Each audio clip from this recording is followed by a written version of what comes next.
Hey up, and welcome to the 5th episode of Light on Leeds, recorded here at Dr. Shakamoto's in Hunslet. Our guest this week is Ed Carlisle.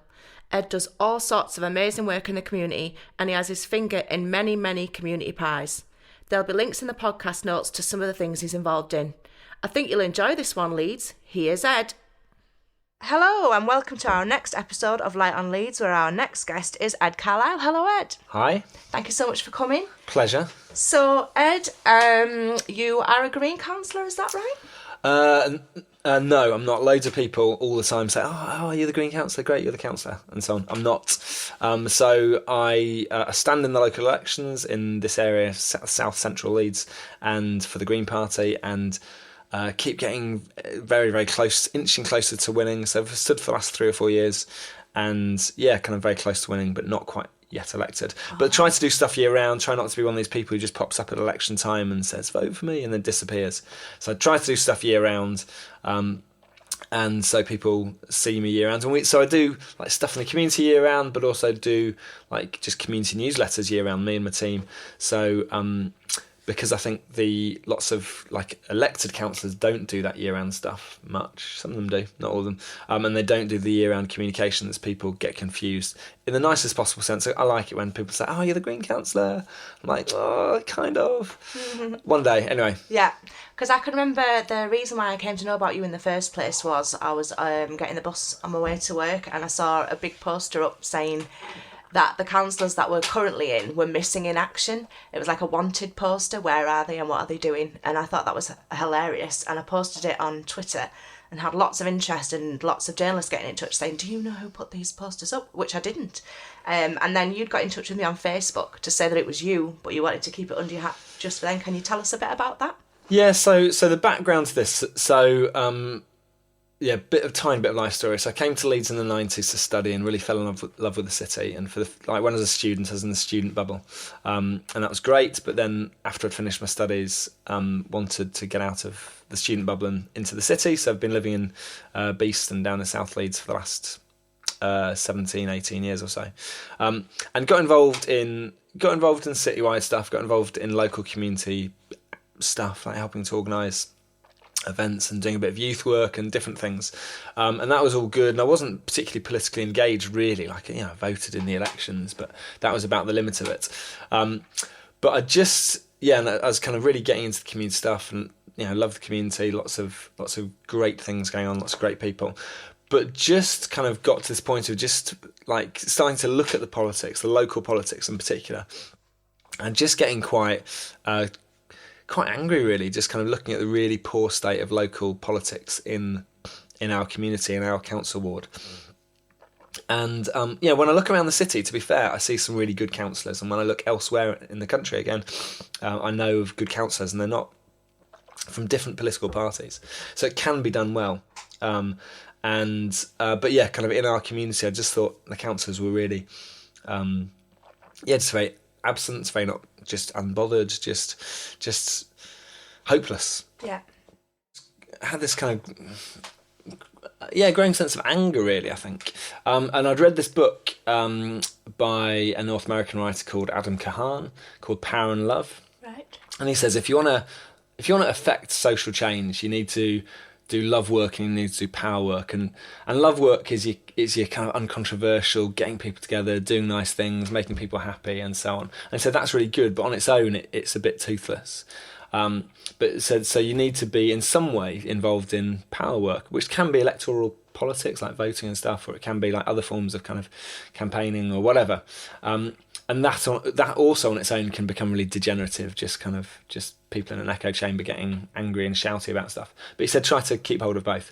So I think that kind of got me thinking, and so I just thought, okay, I feel like I've done enough of the love work. I'm going to keep doing the love work, the nice stuff, but just feel like I need to, I suppose, put a marker down or take a stand or say something, whatever. And I genuinely at that time, so this is autumn 2014, I wasn't convinced I did want to get into politics. I wasn't convinced I did want to stand in any elections. I hadn't, at that point, I still wasn't a member of any political party. But just thought, I'm just going to do this stunt, really. So I was kind of thinking about it for weeks and weeks and kind of building up the almost just the confidence to do it, really. And it's like, right, okay, I'm going to do it. It was a nice Sunday evening. It was dark. It was an autumn night. So I headed out on my bike with these 200 posters in little plastic envelopes and just stuck them up all around the community. And yeah, it was like one of these, when somebody goes missing, or like there's a missing cat or something, it's like missing. And then I put their names in and just a little blurb underneath. And it was good because it caught people's attention, and I was very keen to be anonymous for the time being, just because I didn't want it to become about me. I wanted it to be about them. And it was great. Like the media really ran with it, and like social media, but also established media, and it got people talking, and it obviously riled the councillors a lot, which is no bad thing. And so that kind of that happened, and then kind of died away a bit, just as things do.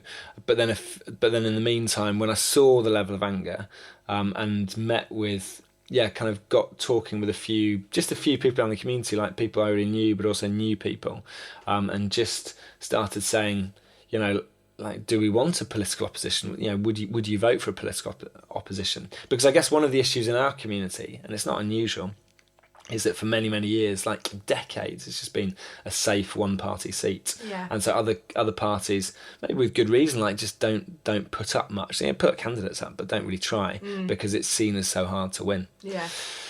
And so that then just means it just can really breed complacency, which is what I think has happened in our community.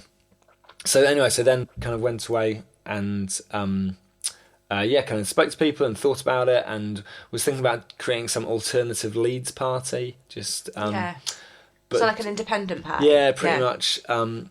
But just to create a political party and also stand in the election is going to be a lot of work, and people were like, I wish you well, but I've not got capacity for this. I didn't have people kind of saying, we'll create a political party.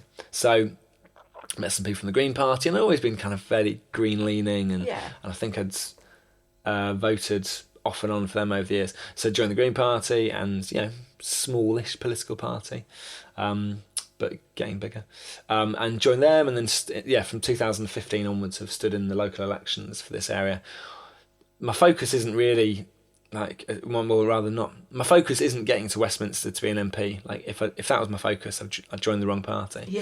But I did stand in the 2017 general election as well, and will probably potentially continue to stand in the parliamentary elections to give that credible alternative to the established parties. But like with fairly modest expectations, I don't think I'm ever going to go to Westminster, and I'm happy with that. I'm passionate about the local. I'm passionate about building community and working collaboratively with a wide range of people, and holding the established kind of powers to account, and offering an alternative, and so on. And that's where I am now. Yeah, well, I think one of the reasons, you really made me think about changing my vote for the first time. And I think one of the reasons was because I see so often in our community. I think the worst thing is when you get a ballot paper and you've got people who are running for office in Beeston who don't live in Beeston, they live in round it. And to me, I don't understand how you could ever put yourself in the position of the people in Beeston or see the problems that people face if you're not there day to day, which you are. And, even before you did any sort of political work, I can remember you did some sort of a scheme where you were going around replacing people's hanging baskets, which I thought was amazing. What a great idea. Yeah, like that. So the hang basket was an interesting one. That was an experiment that, in some respects, worked and some respects didn't. It was just like we live very close to each other, just a few hundred metres away, and we on a bunch of streets went and door knocked a load of people, and one of the housing associations said they had gave us a few £100, and so where we live, there are some nice gardens, but it's also kind of lots of just red brick streets and people with quite small gardens and lots of renters, so there's not so much sort of investment into the place where they live. Yeah, and just wanting to give people a really small, easy way to just invest and to make the community nice. Because, so the last few years actually, so when I've been out in the last few years, particularly like just leafleting streets and streets and streets all over the area, it's really noticeable on a given street where you notice, like often you'll just have out of the blue somebody who's really making an effort in their garden, and it makes such a difference. And I think my theory is that quite often it then ripples and it kind of inspires other people as well.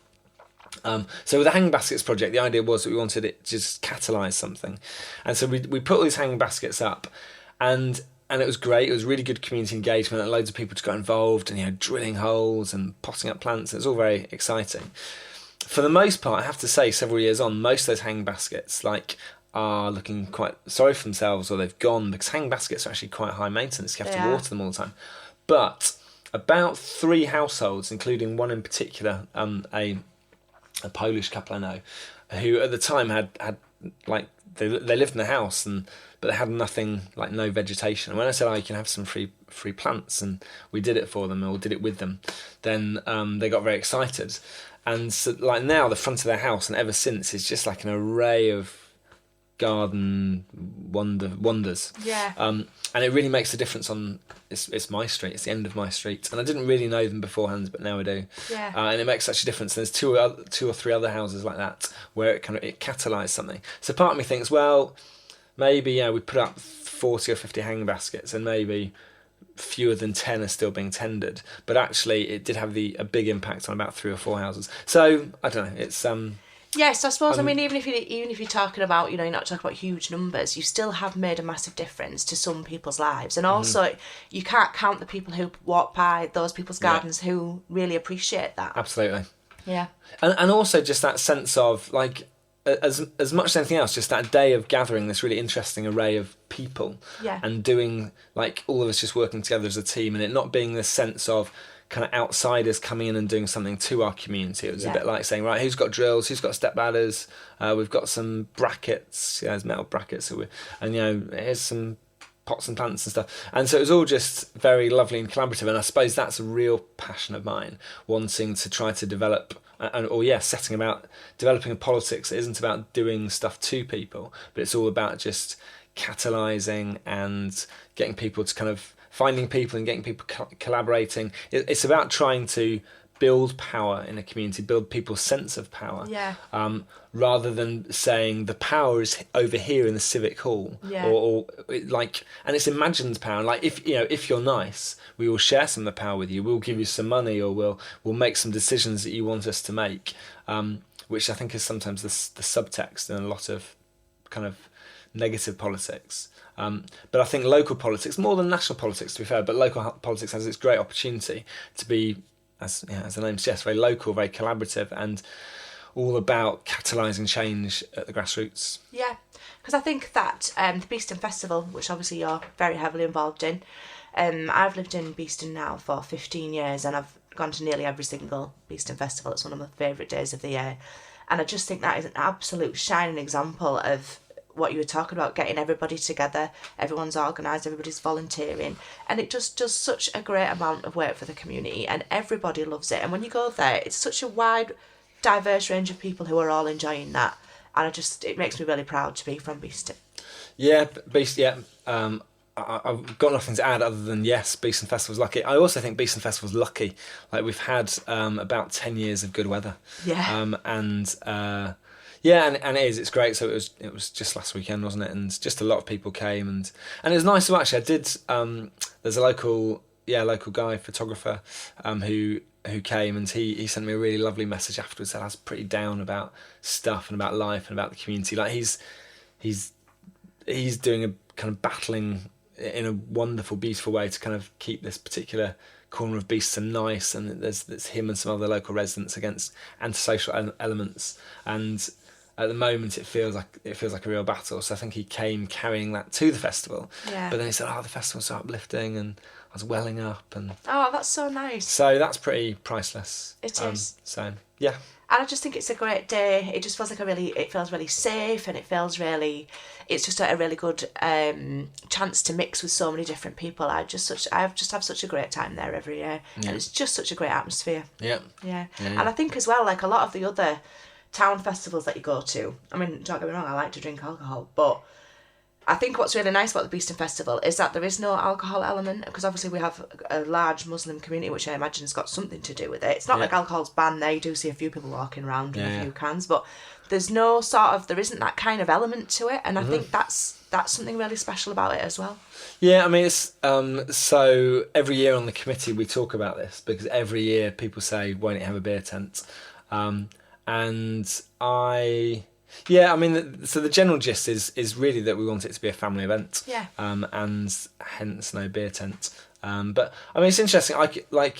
I have previously within the committee meetings, partly to be devil's advocate, but partly because I think we should talk about it. Like, I have argued for beer tents. Oh, let's just try it this year. Let's see if it does change the atmosphere. But most of the committee feel not, and I think. Certainly judging by last weekend, I think probably right. It's just that kind of really safe family environment is priceless. And I think as well, because it's only on from 12 till 5, if you had a beer tent, I think you'd struggle to get people to leave at 5. Yeah. And it would change the atmosphere. We've got this other idea, and this is something I am passionate about, and the committee aren't yet persuaded, but if a bunch of people came together like yourself, Hazel, and helped us organise it, we could do it. The idea being that we have the afternoon festival, and then instead of then stripping everything down at 5 o'clock, you would leave particular things like the main stage up. Right. You'd have a bit of a pause maybe until 7 while we kind of clear a lot of things down, but you'd then have an evening event on the main stage, and then at that point maybe you do then like bring out the beers. And you'd have a bit like I'm sure they do this over in one of the other big parks. They have opera in the park or something. I don't think it'd be opera, but you'd then have an evening concert 7 till 10 or something. Kind of under the stars, except that it's in June, so it's still daylight. But you'd have an evening event. That's a great idea. And so most of the festival would stop, but you'd kind of go into the evening. So, but the key thing that the committee keeps saying is we as the committee are really, really stretched. We'd need a special team of people to come in and just lead that, and that would be their thing. So if anybody's listening and and wants to come and do that, we would love that. Yeah, we can hear Jess the technician shouting that she would love to get involved with that. So yeah, I'm sure we can talk about that, because here at Dr. Sakamoto's, audio, visual, everything, they go out and do all sorts of things, and they do all sorts of they do Staxtonbury quite a lot, and Will does the sound, so they're used to big events. So I'm sure we can get together and talk about this kind of thing. Happy days. So can you tell me about any of the other things that you've got going on in Leeds at the moment? So so I used to do before local politics and stuff. I used to do stuff all around the city, and I loved that. That was good, and it's totally gone and past now. But 2 events worth mentioning. I helped organise these big den building festivals. Oh, right. Where we got I've heard of those. Huge amounts of cardboard, massive amounts of cardboard, and then people would come and build dens. And I did this other thing where there was junk boat building, where we got junk from the waste sites and then raced it down the canal. Anyway, I don't know why I mentioned that, because they're dead, they're finished. But they were lovely when they lasted. Anyway, in the last few years, I've become a lot more focused around South Leeds, and just more parochial, really. I do leave South Leeds and Central Leeds sometimes, but much less than I used to. But stuff I do. So I'm really passionate about our local community newspaper, which you're also involved with. So that's called South Leeds Life, and we're online. We have on the fresh online content every day, but then a monthly print edition. So I've just been out this morning delivering the summer edition, which is good, and really excited about it. It's been running for years, and it's popular and people like it, but I think we've just hit a bit of a positive tipping point in that we've just had a flurry of new writers, and a photographer has come to us as well, and they're all we pay. There's one guy who's an editor who we pay an absolute ridiculous pittance, but he kind of does a lot of the really boring legwork and puts the paper together, lays it out every month. But then the rest of us are all just volunteers. But it's just really interesting. So quite a flurry of people, quite a wide range of people coming forward and loving it. There's one of the new writers messaged me this week and said, "I've always dreamt of being a journalist, and this is just amazing." And she's a really good writer. Oh wow! And that's great. So it's great to have people like her on board. So it feels like it's breaking out of just being something that really a handful of people are doing. And so that's something I'm excited about. There's it's gala season. There's Hunslet Gala tomorrow. There's Holbeck Gala next week. I'll go to them. I'll probably help to pick up a bit of litter. They're not my events. I know the people running them, but they'll be good events. But then also I'm looking. So every year, my year. For the last few years, my years have all been the same. That basically, the spring is mad with building up to the election, because we have elections most years, and then local elections, and then you can after that, I'm just catching up on all the things I didn't do and should have done during the election, and then it's the community. There's things like Beeston Festival, so I'm mad busy with that.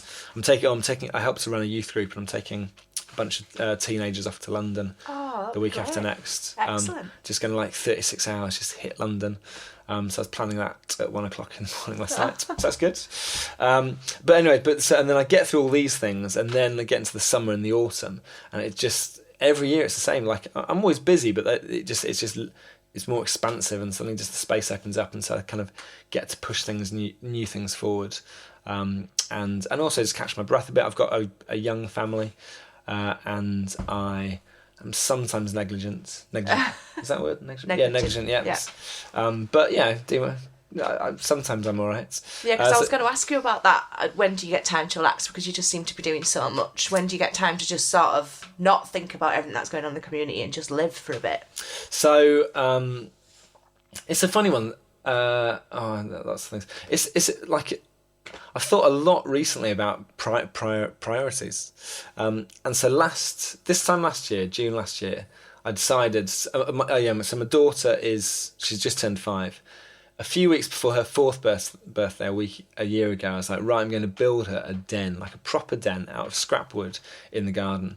And so I started about 3 weeks before her birthday, and I was like, if I really work hard at it, I'll do it in time for her birthday. Clearly, I missed that deadline. Oh. But it's fine. Like, and so I then I built it over the course of last year and basically finished it about Christmas time. Like the weather must have been all right, and it's good. It's like it's 2 stories and it's multicoloured, and it's very, very cool. I'm very pleased with it. It's going to last it's going to last a generation.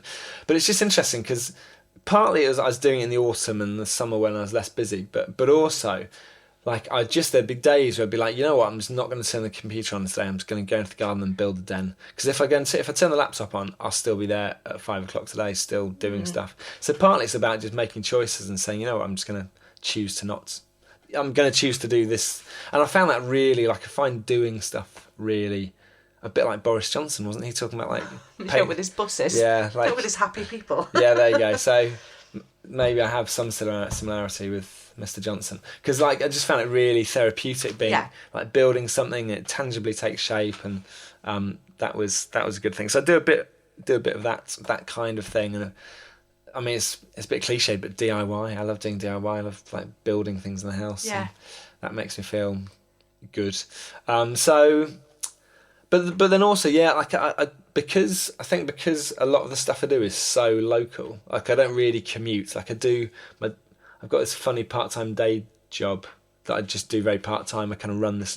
I help to administrate really nowadays this little charity, doing stuff around the city, and so we've got a little office in town. But in essence, I don't really I'm all very local. So I'll be doing stuff through the day, and I'll weave it all together and often pick up my daughter from school, and then come home and be around for a few hours with the family. And so you've not got so much office hours really anyway. So it's all very flexible, and sometimes the flexibility really works for the family, and it means that I can just be around and about. Sometimes it means that everything crowds in, and my fantastic wife Tanya is like, come home. And I need that accountability, because it'd be easy to just get swallowed up with all this stuff. And also the other thing is, this isn't relaxing so much, but I'm someone who just quite happily stays up quite late quite often. Yeah. So I kind of just pack in a lot more just by staying up late, and doing all the things, and that then frees up time in the day. And and also I do I've got the daughter who's 5, and then young infant's boy, 8 or 9 months old, and certainly Emily, 5-year-old, I kind of drag her to stuff but make it fun. So I take her to litter picks, which she calls glitter picks. Oh, that is so lovely. I know. And she's pretty good, actually. I think she does genuinely enjoy them for up to an hour, and then she's had enough. And I think a child enjoys anything for up to an hour. And had enough. So that's I kind of weave her into stuff, and I don't feel it'll be maybe when she's 13, she's like, Ed, just Dad, stop taking me to stuff. I'm sick of glitter picks now. Exactly. I'll have to reevaluate, but at the moment it's working. Oh, good. And also you take her to not so much with Beeston Festival, actually, which I was running, but you take her to some kind of community gala, and she's running around with her mates having fun, and it sounds a bit daft, but I'll see people, and people are like, we need to talk to you about the pavement, and so I kind of quickly scribble down notes, and so it's kind of weaving family and work together. Yeah, but I imagine a lot of people have to do that. And I think if you get into politics, I think that does That's almost inevitable. Of course. Just a couple of other things I'm passionate about. So me and some mates run something called the Repair Cafe. Yes, I've heard about that. So that's it started internationally 10 years ago. Some wonderful Dutch people started it. It's become this international movement where in towns and cities all around the world people gather on a regular basis and fix stuff together. So it's about kind of trying to stop the throwaway culture and trying to build skills and build inspiration. And so we run monthly events in town, and there's details on Facebook or Twitter. Yeah. And people love it. But we've also got this fantastic Facebook group, and people often post things on there and say, how do I fix this? And people give them advice, and then they just fix it, and they don't come to our events, which is fantastic. And also just personally, I'm moderately handy. I'm not like a guru at fixing things, but it is interesting. There's a few things which, like our washing machine door broke recently, and I'll tell you what, I wouldn't have chucked it, but in the old days I would have just left it broken, and it was a bit annoying, but I kind of just would have just gone with it. But I was like, I can do this. So I kind of took it all apart and then fixed it and then put it back together. It's like this, and I think I did it just the very idea that Repair Cafe exists. Like, you know what, I can do this. I can have a go, and other people tell us the same. So this Repair Cafe is great, and we're just potentially building towards a big event in February next year, like a bit like Antiques Roadshow. Yeah. I've only seen fragments of it on TV, but the concept is everyone gathers in a place and there's queues of people with stuff they brought from home that might or might not be a ton of money. Yeah. And so the idea is maybe a Kirgate Market in that big open area on a Saturday, you'd have a very media friendly Repair Cafe event, and we'd do a big call out for fixers. And so if there are any fixers listening to this, please do. You don't need to come and do the big media event, or they'd be welcome, but you can just come to our monthly events. But anyway, you'd have this big event, and there'd be loads of fixers, and loads of people would turn up with broken stuff, and we'd hopefully get on make a noise on TV and on social media, whatever. Not because we want our Repair Cafe to be the biggest thing in the world, but we just want the idea to go. Mm-hmm. So we're really excited that there's people in Otley who are now doing Repair Cafes, people in Garforth who I think are on the cusp of doing a Repair Cafe. We've been talking to people in Morley and Rothwell about setting one up. And all these are all separate to us. We have no desire to run them all. There's Huddersfield has just set up because they came to one of our events. Boston Spa are talking about it, and so on and so forth. So it's spreading already. Yeah, so definitely. So we want it to be this virus where people everywhere, and we just say to people, this is how we did it, and this is what we learned, and I'm sure you can do it too. Yeah. So that's Repair Cafe. Am I alright to just keep Yes, going? Of course, yeah. There's also something that is nicely different to loads of stuff which I do, which is very local. I'm also passionate about regional democracy, which is another word for devolution. Right.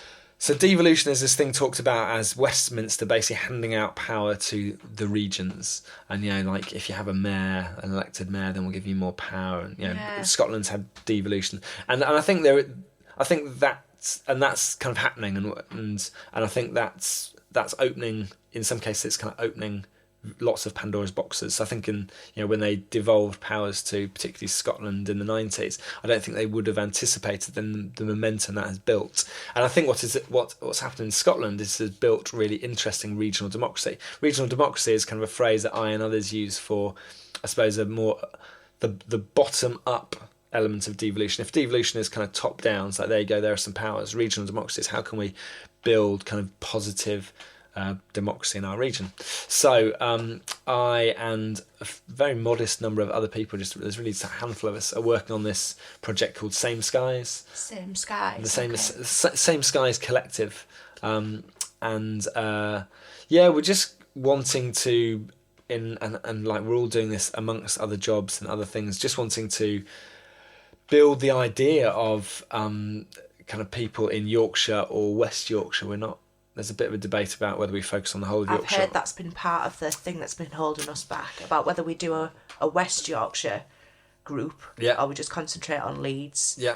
Mm-hmm. Yeah, so it's like, do you focus on Leeds City region, or do you focus on West Yorkshire, or do you go big in the whole of Yorkshire?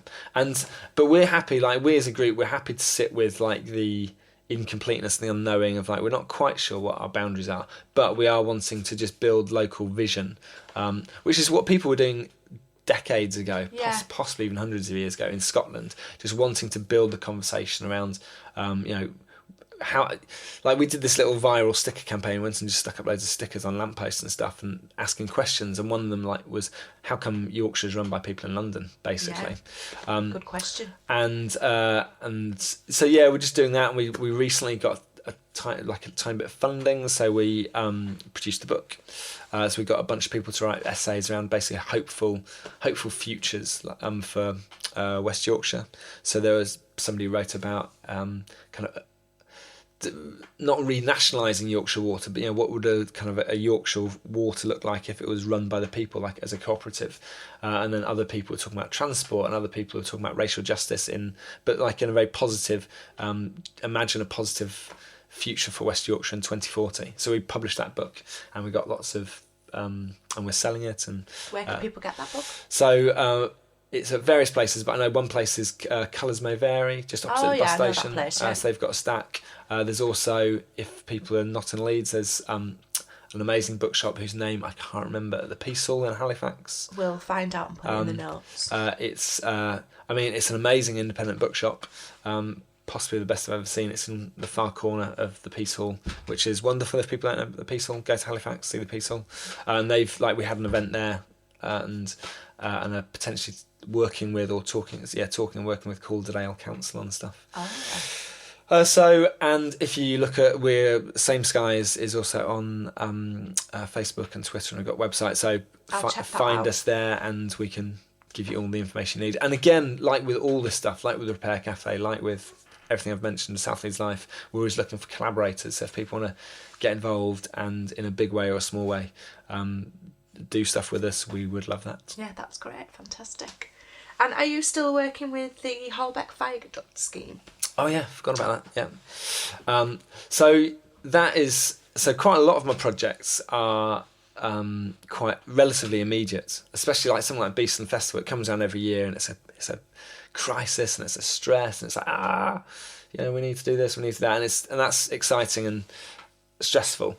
And then there's this other project in my life that I forgot about, which was just this real slow burner. So in Holbeck, just kind of south of the city centre, here in Leeds, there's a really iconic, incredible old Victorian rail viaduct that snakes out of the city centre. Kind of, for those who know the geography well, it kind of goes behind Temple Works, and then right past Old Chapel Studios, also known as the Leeds Music Trust, and then past like old residential Holbeck, proper Holbeck, and then out towards Gelded Road and near the Climbing Wall and Elland Road, and it's a phenomenal structure. At the time it was built, it was the biggest brick structure in the world. Oh wow, I didn't know that. There you go. Mm-hmm. And it's apparently it's an engineering masterpiece in places, because it's curved, and they did good things with the curves. But it hasn't been used as a passenger rail line since the 1960s, hasn't been used for freight even since the 1980s. It's lain dormant ever since. Yorkshire Forward, which was then the Regional Development Agency in the 2000s, it got shut down by the Tories in 2010, but they had their eyes on it as part of the Holbeck regeneration plan, and they commissioned some interesting work on it at that time. But it's interesting, that was a very different time. It was the early 2000s, it was pre-credit crunch. It was like, we've got millions of pounds, let's spend some millions of pounds. Yeah. And could we reopen this? And the thinking is very much reopening it a bit like the New York High Line. Yeah, I think that's such a great idea. So for those who don't know, in Manhattan there's this old rail viaduct that got opened up as a green pathway, really, through the city, through the south side of Manhattan, and it's incredible. I've had the opportunity to go to New York many years ago and went, and it's just packed and beautiful and wonderful, and just a really interesting space in the city. Yeah. And then in Paris there's the Promenade, which is somewhat similar, and there are others, like in Camden they're looking to open up I have to say, a very small viaduct. I wish them well. It's great compared to our viaduct. It's a small viaduct. And so anyway, so there's a bunch of us, and I've been working since 2013 on just trying to build noise around the viaduct and build vision around the viaduct, and wanting to just, like you said, belongs to Network Rail. Network Rail hold the power in this situation. We're talking to Network Rail. We've had some positive chats with them. I think they are I think they're reticent. They don't want to lend it to us, and then have to take it off us because it's going to become another rail track. There is all this talk, very open-ended talk about what we're going to do now that we've not got. Like is it the biggest city in West York? So the best city in Western Europe without some form of light rail or tram system and all this kind of stuff. So it might be that this project I'm talking about never comes off because they find it really works for light rail or something. And I'm happy with that. Like at the moment, we've put some time and energy into it. It's been interesting. If a better use is found for it, I can live with that. But if that doesn't happen, we want to open it up as this really interesting walkway that would be not just a walkway, but you could plant in food for everybody to take, and make it a nice area to be, and you're up above the traffic and everything. Yeah, great idea. So the reticence from them comes from the fact that they don't know if in the future they may need to use it again. But the thinking is, so there are various. There's also this HS3, like High Speed Rail 3, or called Northern Powerhouse Rail. So that's kind of, they haven't worked out a route for that yet, and that might use the viaduct. I doubt it, but it might. And then there's all this talk of maybe we're going to have some kind of light rail system in the city. Maybe they'll use the viaduct, maybe they won't. I guess at some point, and there's already been loads of deadlines missed, at some point, hopefully, Network Rail will confirm or not that either they'll confirm they're going to use the viaduct or they're not. Right. And if they decide, if they and with the West Yorkshire Combined Authority and Leeds City Council decide they're not going to use it for light rail and they're not going to use it for High Speed Rail 3, then I think and those reports will come out and they'll be in the public sphere. We'll then be able to go to them and say, look, it's in black and white now. You're not going to use it. Yeah. So can we really push forward with this plan? But that could be still 2-3 years off. So in the meantime, we're just chipping away. So something we are talking to Network Rail about, and I think they're taking it seriously, is the idea of opening it on a meanwhile basis in 2023. I think I saw some artist impressions of that. I think I follow what you're doing, and I saw some pictures and the idea of having sort of cafes around the area and things. Yeah, so we've had some really good some landscape architects. And some architects who have both kind of come up with concept drawings. I think so we've tried to work as almost exclusively. We have a tiny bit of money that we use to buy web hosting and stuff, but very, very little. But we worked with some graphic designers to produce some newspapers. That it's like a mock-up newspaper of all of our ideas. It's like a pre-feasibility study, and the graphic designers did it for free. Oh, nice. When they were not doing other things, which is very good of them. And we've had these architects and landscape architects again who've kind of woven into their wider body of work, and they can't do stuff for free all the time, but they did some work on us, feasibility work. There's been some engineers and civil engineers who have been looking at just kind of practically how could this work, and again giving their time for free, and so kind of lots of different people are chipping away in free. And so what we're trying to do is, as I said, we're trying to build noise and vision around the viaduct, but also wanting to put ourselves in a position where if we get the amber light or green light from Network Rail, we'll then be kind of ready to say, right, well, you know what, we've got a list of 30 funders like Heritage Lottery and others who we're going to hit up, and we've got potential kind of plans for how we're going to resurface it, and so we've kind of done a lot of the groundwork ready. Yeah. So we've I think it will be quite low tech. It won't be as glamorous as those kind of artistic impressions were, but the idea would be that in 2023, and we were talking about this when Leeds was still looking at capital of culture, but there's still going to be this, hopefully a big cultural festival that year. We will open probably 2 sections, one at the city centre, one at the city centre end, one at the Holbeck end.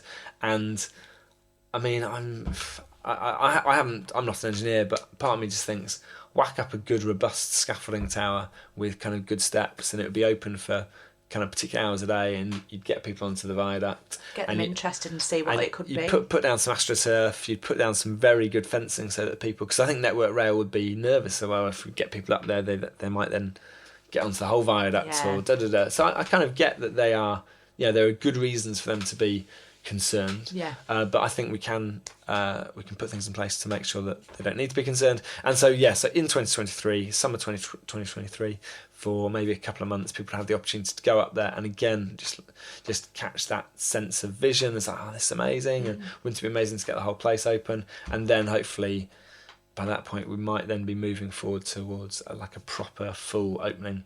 I don't know, in 2030 or something. I don't know. Well, it's exciting stuff to look forward to. Yeah. Can I ask you? We always ask our guests to tell us what is your favourite thing about Leeds. I think. Okay. So I think probably. It's a cliche, but it's the people. Good. I think I find Leeds is just really inspiring, and you see it, and so social media is good for this. There's people I don't see in the flesh much, just because we're all busy doing stuff. Especially people if they don't come to South Leeds, then I don't see them, to be honest. But I they're people, and they're people I talk to, and on social media, and there's just lots of people out there who I just feel like I could call on them for anything, and they'd do it if they could, and. Even just yesterday I had a phone call off somebody who's doing great work with refugees in the city and people seeking asylum, and he was asking me a favour, but it was quite an easy favour, so I was like, yeah, sure, no problem, and he was like, do make sure that you always ask me, if you need stuff. And it's like, I'm always asking people for help for a wide range of things, so your time will come.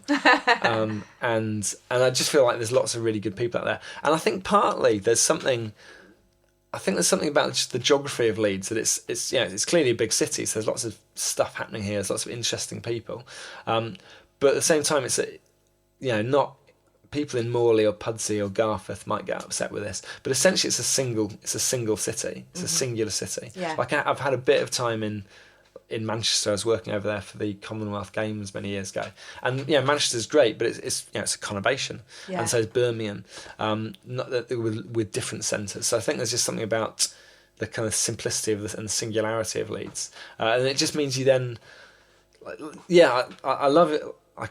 It's true in Beeston and Hunslet when I'm out in South Leeds, but also in the city centre, you're always bumping into people you know. So it feels like a warm relational city. Yeah. And feels like a proper community. Yeah, like an interesting city community. So that's there you go, the people. Brilliant answer. And what would you say was something that you didn't think was so great about Leeds? I guess it's not special to Leeds, but I guess there's just a lot of.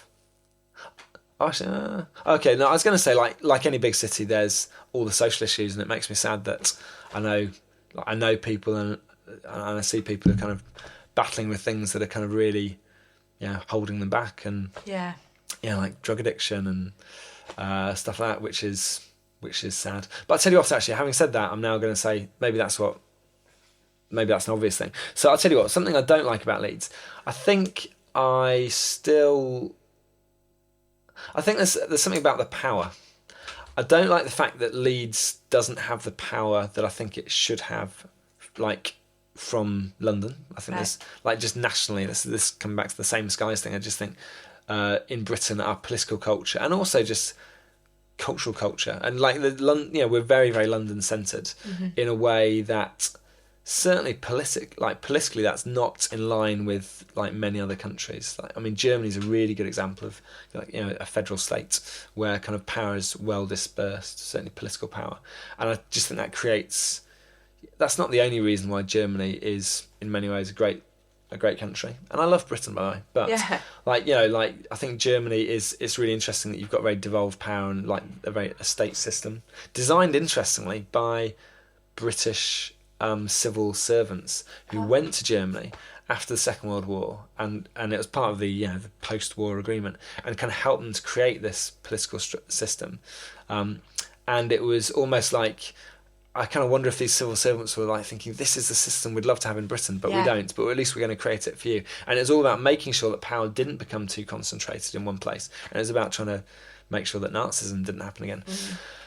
And you've got a very something you've got again in Germany is kind of very really strong regional economies and regional banks where they kind of really, and instead of having all this kind of privatised bank system like regional banks who really lend and are invested in the regional and local economies where they're based, and it helps the economy, and that's not what we've got. Anyway, so I'd like to see more of that in Leeds. I'd like to see more of it around West Yorkshire and Yorkshire. Yeah. But then also, and maybe this is true everywhere, but again, like I just think there's still too much power. Well, I'll tell you what, there's too much power in this kind of in the civic institutions. Like Leeds City Council is a big council and they hold lots of power, and I don't think Leeds City Council are good at working with communities. They kind of do stuff to communities, and that makes me sad. But I also think there's an imaginative trick going on. I think people often think that the power is elsewhere, and I suppose coming right back to what I was saying about kind of working with communities, I suppose the almost the overarching or undergirding narrative of my life is just wanting to say to people, no, like you can find power, you can build power even just by starting to talk to your neighbours. That's in a really small way, that's starting to build power in your neighbourhood. And if you start to if a friendly street is more powerful than a street where nobody knows each other, because they're more able to be collaborative. Even if they're not actually collaborative, they have more potential to be collaborative. If a crisis hits, they're more resilient. Excellent, yeah. So I suppose there's something about power for me. I'd like to just see more people realising that the power is there to be claimed and to be made in their neighbourhood or street or like within their local... community action. Yeah, there you go. Yeah, exactly. And we always ask our guests one final question. Is there anything that, even if you were a resident of Leeds for a long time, that you could recommend people to go along and see or visit or do that they might never have heard of? I think we've already talked about it in great length, but I think the Holbeck Viaduct is fantastic. And so I cycled under it possibly hundreds of times, but not really realised it was there because it was just one more kind of bit of brickness. And so cycled under it loads of times, and then suddenly you kind of look at it and you look at it on the map, and it's like, and you kind of put the pieces together and realise what a wonderful thing it has. And it's just this really interesting thing. It's because it's what must be 10 metres up. You can't see you can see that it has a top, but you can't see the top, and so you don't really realise the potential. But then it's just this wonderful asset in our city. And so as I said, we've got a website, Facebook, Twitter, and we commissioned a drone video of it. Oh, wow. Just because we wanted people to kind of see it. See the potential. So there's a YouTube video which is again on our social media and on the website for kind of what exactly it is and where it goes. And so I guess I'd love lots of people to just clock the viaduct and see the viaduct and just start to dream dreams with us on what it could become. Brilliant. Well, we'll put all the links to that in the podcast notes so people can go along and have a look for themselves. Thank you so much for coming along. No worries, pleasure. I feel like there's just so much more stuff we could talk about. So maybe you should come back again in a couple of months' time and give us some updates on what you're doing. Great. Yeah, brilliant. Thank you so much. Thanks for coming. Cheers. Thanks. Bye-bye.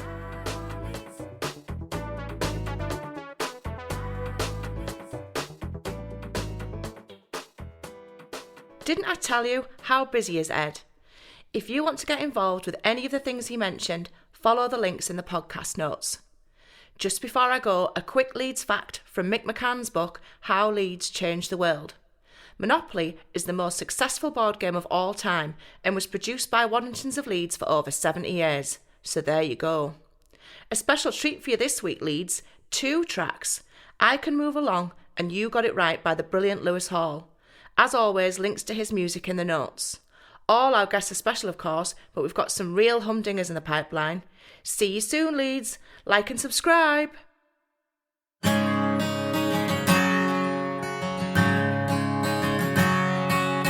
Yesterday all my troubles moved on, and tomorrow I know I can't move along. But I know it sounds so strange, my demons in a cage. Well, I'll never let them out until I've gone. Yesterday all my troubles moved on, and tomorrow I know I can't move along. But the seasons come and go, and the poor get more poor. Politicians don't have a clue how to run the show. Lucifer, he talked to me before. He used to sit outside my bedroom door.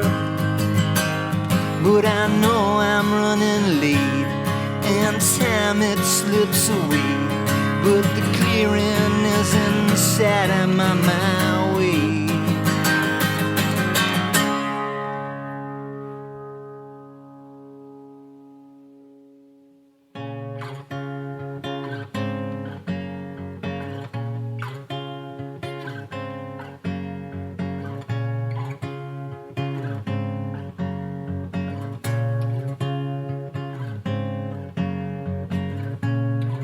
Well, the words just left my mouth.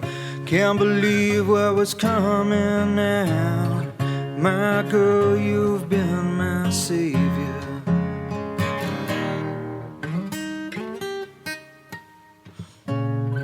Well, my time machine is on the blink. Gotta live with the way I've been. There's no turning back from this.